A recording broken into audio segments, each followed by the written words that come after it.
They tore down my fence while I was out of town, and when I came home, my backyard wasn't my backyard anymore. There was a volleyball net where my property line used to be, and my neighbor told me I should learn to embrace openness.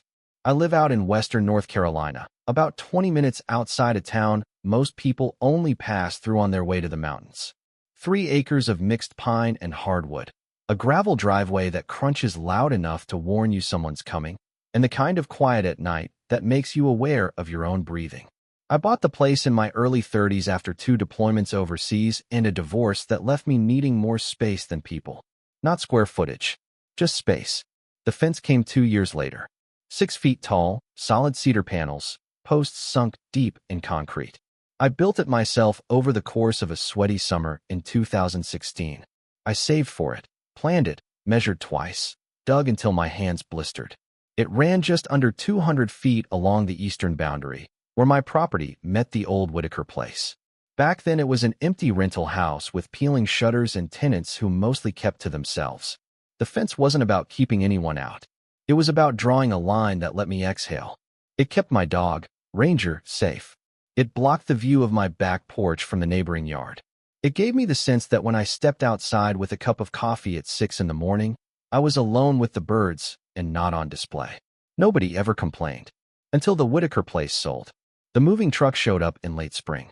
Out stepped a tall guy in boat shoes and mirrored sunglasses, directing movers like he was conducting traffic in Manhattan. His name was Nolan Pierce. Mid-40s, sharp haircut, handshake just a little too firm. He introduced himself the first weekend they moved in. "Hey man," he said, glancing at my fence before he looked at me. "We're your new neighbors. Figured we'd come say hello." His wife, Camille, stood behind him holding a mason jar of something that looked like cucumber water. 2 kids hovered near the driveway, already eyeing the tree line like it was an amusement park. "Welcome to the woods," I said. "Hope you like quiet." Nolan laughed. "Oh, we'll bring a little life to it." That line should have registered. The first real conversation happened about 2 weeks later. I was staining the western side of the fence when I noticed him standing on a step ladder in his yard, peering over the top like a curious giraffe. "You build this yourself?" he called out. "Sure did." He nodded slowly. "It's substantial." That was the idea. He rested his forearms on the top rail. "Ever think about something more open? Maybe a split rail? Feels a little fortress-y." I wiped sweat off my forehead. "I like fortress-y." He smiled, but it didn't reach his eyes. "Yeah, but don't you think it sends a message?" "It does," I said. "That it's my yard." He chuckled like I'd made a joke, but there was a flicker there. Something competitive. Something that said he wasn't used to hearing no. Over the next month, little things started happening. His kids would toss a football that somehow always landed against my fence.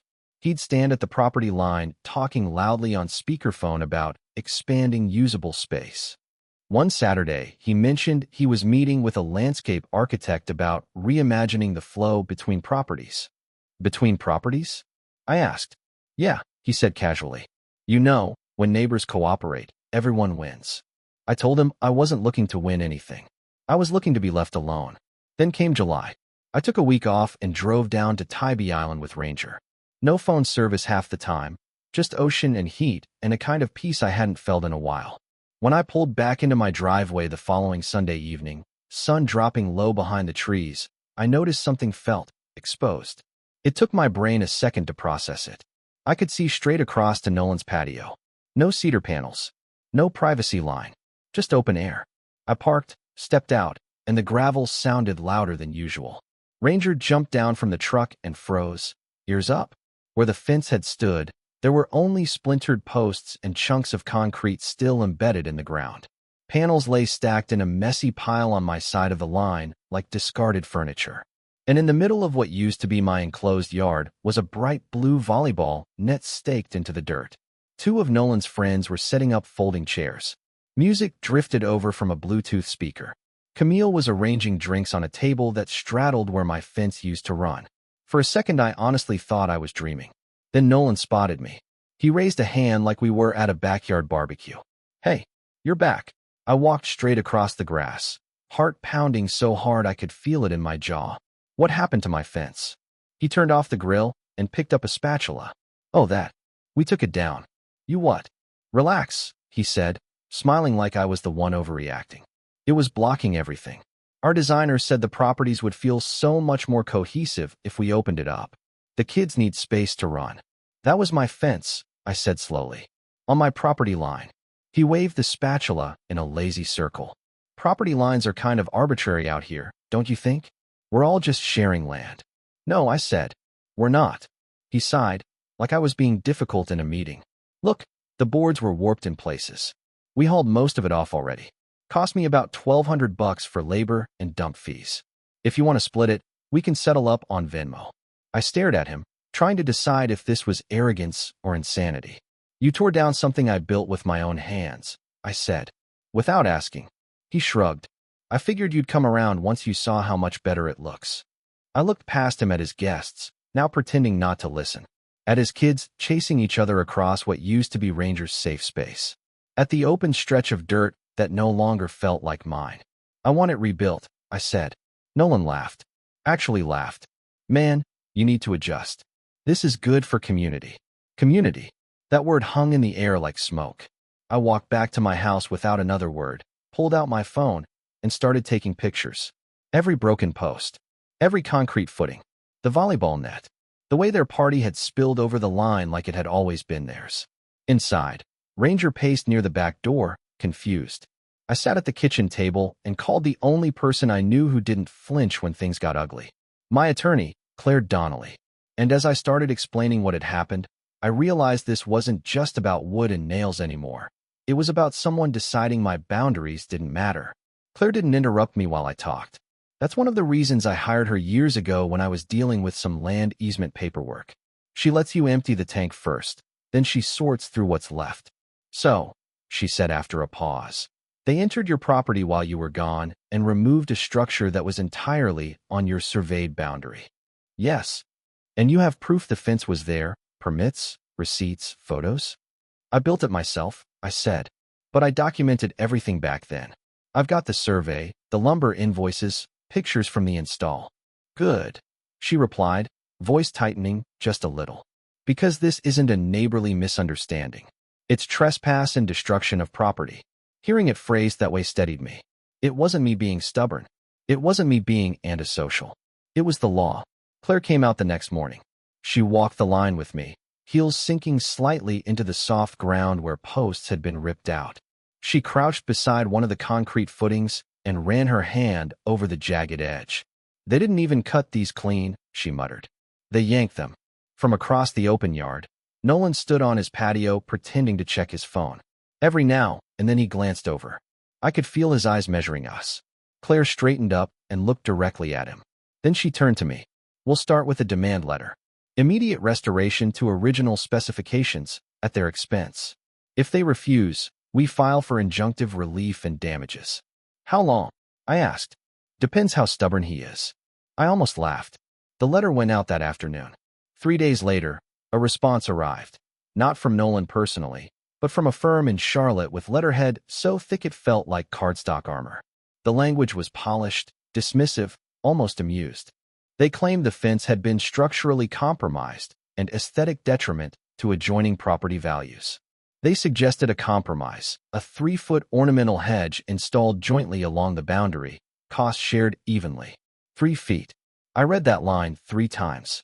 They had taken a 6-foot privacy barrier and offered me landscaping that wouldn't block a Labrador. Claire tapped the paper. They're reframing this as a design dispute instead of destruction. So what do? We escalate. The next week moved fast. Claire filed for a temporary restraining order and a civil suit for property damage. I took time off work to gather documentation. I pulled up old photos of Ranger as a puppy sitting inside that fence. I found the original survey stakes still marked in bright orange paint beneath the soil. I even tracked down the contractor who delivered my concrete mix years ago to verify quantities. Meanwhile, Nolan acted like none of it was happening. He hosted another gathering that weekend. Music louder this time. Guests wandering freely across the open stretch. At one point, one of his buddies actually set a cooler down where a fence post had stood, like it was some kind of communal picnic ground. I walked outside and said, calm as I could, "That's still my property." Nolan took a sip of beer and gave me that same boardroom smile. "You really want to live like this? Constant tension. You created the tension," I said. No, he replied smoothly. I removed a barrier.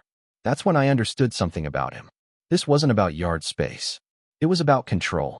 He'd moved from a gated subdivision in Chicago where HOA rules dictated mailbox colors, and now he'd landed in open countryside where he thought charm and confidence could reshape reality. He saw my fence as a challenge, a line he didn't approve of. Court was scheduled for 2 weeks later. The morning of the hearing, the sky hung low and gray. I wore the only suit I owned. Nolan showed up in something tailored and expensive, hair perfectly set, like he was presenting quarterly earnings. The judge assigned to our case was Judge Harold Whitmore. Late 60s, sharp eyes behind rimless glasses, reputation for not tolerating theatrics. Claire presented first. She laid out the survey, the photos before and after, the receipts, the timeline. She didn't raise her voice. She didn't need to. When it was Nolan's attorney's turn, he stood and launched into a speech about community integration and mutual enhancement of property enjoyment. He described my fence as visually oppressive. Judge Whitmore held up a hand. Counselor, he said evenly, did your client remove a structure located entirely within the plaintiff's surveyed boundary? A pause. Yes, Your Honor, but that's all I need. The courtroom went quiet. Judge Whitmore looked down at the photos Claire had submitted. He studied the image of the torn posts, the scattered panels, the volleyball net stretching across the exposed line. Property lines are not conceptual suggestions, he said finally. They are legal boundaries. The defendants will restore the fence to its original specifications within 14 days, at their sole expense. Failure to comply will result in further penalties. He struck the gavel once. 14 days. Outside the courthouse, Nolan caught up to me near the steps. You really want to do this? He asked, voice lower now, stripped of the public polish. We could have handled this like adults. You could have asked, I replied. He shook his head. You're making enemies you don't need. I didn't start this. For the next 2 weeks, nothing happened. No construction crew. No materials delivered. No signs of activity along the line. Day 13, I called Claire. He hasn't done a thing, I said. She was quiet for a moment. Then we proceed. Day 14 passed without a hammer swing. On the morning of day 15, just as the first light bled through the trees, I stood at my kitchen window with a mug of coffee and watched a convoy turn onto my gravel drive. 2 pickup trucks, a flatbed carrying steel panels, a concrete mixer rumbling behind them, and a crew of 6 men in work boots stepping out into the cool dawn air. Claire had recommended someone different this time. Not Cedar. Not wood at all. If we're rebuilding, she'd said, we do it right. Durable, code compliant, and unmistakable. The property surveyor arrived first, bright vest, tripod, measuring equipment. He re-established the boundary markers with precision, hammering stakes into the soil where the old posts had stood. The crew started digging new holes, deeper than before. Augers chewed through earth, flinging dirt in neat spirals. Concrete poured thick and heavy into fresh footings. Steel posts, 8 feet tall, were lowered into place and leveled carefully. By mid-morning, the skeleton of something far more formidable than my old fence began to take shape. Across the open yard, Nolan stepped onto his patio in a bathrobe, coffee cup in hand. He froze when he saw the height of the posts. He walked down toward the line, slippers kicking up dust. What the hell is this? He demanded. I took a slow sip of coffee. Compliance. His eyes traveled upward. That's 8 feet. Correct. You're building a wall. I'm rebuilding a fence. This is hostile, he snapped. I gestured toward the court order Claire had laminated and handed to the foreman. This is legal. By afternoon, solid steel panels were bolted into place. No gaps. No visibility. Sunlight that once spilled freely between our properties now stopped cold at a matte gray surface that ran the full length of the boundary. It wasn't decorative. It wasn't friendly. It was final. Camille came outside, arms crossed. You've turned it into a prison yard. I looked at her evenly. You tore down my fence. Nolan's jaw tightened. You're going to regret this. I met his stare. I already did. And as the last panel locked into place with a metallic clang, the sound echoed across the trees like punctuation at the end of a long, exhausting sentence. That metallic clang when the final panel locked into place. I still remember it. It wasn't loud, not really, but it carried. Steel on steel, final and clean. The crew tightened the last bolts. wiped their hands, and started packing up tools like it was just another job on the calendar. For me, it felt like something else entirely. Not victory exactly. More like equilibrium restored. Nolan stood there staring at 8 feet of matte gray steel, his reflection faintly warped in the surface. The openness he'd created was gone. In its place was something immovable. "You've devalued my property," he said finally, voice tight. I almost laughed. "You deconstructed mine." He stepped closer to the line, as if proximity might intimidate me. Buyers don't want to feel boxed in. Then they shouldn't tear down their neighbor's fence. Camille touched his arm, whispering something under her breath. He shook her off gently, but not angrily. I could see it in his posture now. This wasn't about volleyball or landscape design anymore. It was about losing. About someone refusing to fold when he expected them to.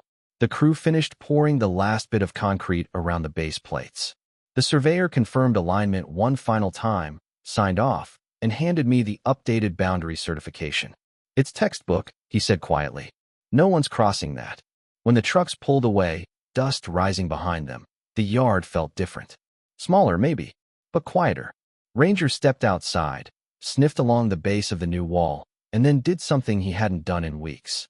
He lay down in the grass. That night, I slept better than I had since the day I'd come home from Tybee. I wish I could say it ended there. It didn't. About a month later, I was served papers. Nolan was suing me for $75,000, claiming the new fence constituted a malicious structure that diminished the aesthetic harmony of his property and caused financial harm. When I read that phrase, malicious structure, I had to sit down. Claire, on the other hand, sounded almost amused when I called her. "He's escalating emotionally," she said. "Not legally. Does that matter?" "It matters to the judge." Court round 2 was faster. Judge Whitmore didn't look surprised to see us again. Nolan's attorney tried to frame the steel fence as excessive, punitive, beyond the spirit of the original order. He used words like retaliatory and aggressive architecture. Claire stood and simply held up the prior ruling. "Your Honor ordered restoration to original specifications," she said. "The original fence was 6 feet. Local code permits up to 8. My client elected to rebuild within code parameters after the defendants failed to comply within the mandated 14 days. All permits were secured. All inspections passed." Judge Whitmore leaned back in his chair, fingers steepled. "Mr. Pierce," he said, addressing Nolan directly. "Did you comply with my original order?" Nolan shifted slightly. "We were considering options. That is not what I asked." A pause. "No, Your Honor." Judge Whitmore nodded once. "Case dismissed. Plaintiff is ordered to cover all legal costs incurred by the defendant." Gavel. Done. Outside the courthouse, Nolan didn't approach me this time. He walked straight to his car. Camille followed, her shoulders tense, their kids trailing behind them like shadows. For a while after that, things were quiet. No more parties that bled over the line. No footballs accidentally tossed into my yard. In fact, they installed their own fence on their far side, 4 feet tall, white vinyl, decorative, and polite. The steel wall between us remained untouched. Here's the part that surprised me. About 3 months later, early fall, leaves just starting to turn, I was out back stacking firewood when I heard a knock at the gate I'd installed near the driveway entrance. Not on the steel line. On the front access. It was Camille. Alone. She looked tired. Not disheveled, just worn. "Can we talk?" she asked. I hesitated, then nodded. We stood near the fence, hands in our pockets, a cool breeze moving through the trees. "I didn't agree with how Nolan handled it," she said quietly. "I told him he should have talked to you first. He didn't seem like the talking type." She gave a small, humorless smile. "He's used to getting his way. At work. In most places. And here. He thought if he made it look normal, you'd go along with it." I let that sit for a second. "He underestimated you," she added. "That happens." She glanced up at the steel panels. "It feels like a wall now. It feels like a boundary. There's a difference." She nodded slowly. "We're thinking about moving." That caught me off guard. "Back to the city?" "Maybe. Nolan says the market's good." I didn't say what I was thinking, that the market might be better if there wasn't 8 feet of steel reminding potential buyers of a court case. Instead, I just said, "I hope you find what you're looking for." She looked at me, like she wanted to say more. Then she turned and walked back across her yard. They listed the house in early spring. It sat for a while. Eventually it sold, to a retired couple from Asheville who liked gardening and quiet mornings. The first thing the husband said when he introduced himself was, "We appreciate solid boundaries." I almost laughed out loud. Now when I stand in my backyard at dawn, coffee in hand, the steel fence catches the early light and glows soft gray instead of harsh. It doesn't feel like a prison wall anymore. It feels like insurance. A reminder. People talk about community like it means removing lines, blending everything together, sharing space whether you're invited or not. But real community, at least the kind that lasts, respects the lines first. It asks before it assumes. It understands that privacy isn't hostility, it's choice. Do I miss the cedar? Sometimes. There was something warm about it, something handmade. But I don't miss the feeling of coming home and seeing my space erased. That changed me. It taught me that being easygoing isn't always a virtue. That sometimes the calmest response is also the firmest. That you can enforce a boundary without yelling, without threatening, without turning into the villain in someone else's story. I never wanted a war with my neighbor. I wanted a yard. But if someone tears down your fence, literally or metaphorically, you don't owe them adjustment. You owe yourself clarity. So here's the question I still think about sometimes. Was 8 feet too much? Some folks around town think so. I've heard the whispers at the hardware store. That's the guy with the wall. Others clap me on the back and say they wish they'd done the same with their own overreaching neighbors. I don't know. I know this. He made a decision without my consent. I responded within the law. And somewhere between cedar and steel, I learned exactly how much my peace of mind was worth. Now I'm curious what you think. If your neighbor tore down something you built, something that marked your boundary, would you rebuild it higher? Or would you have handled it differently? Drop your thoughts in the comments. I read every one. And if you believe boundaries matter, hit like, share this with someone who needs to hear it, and let's talk about where the line should really be drawn.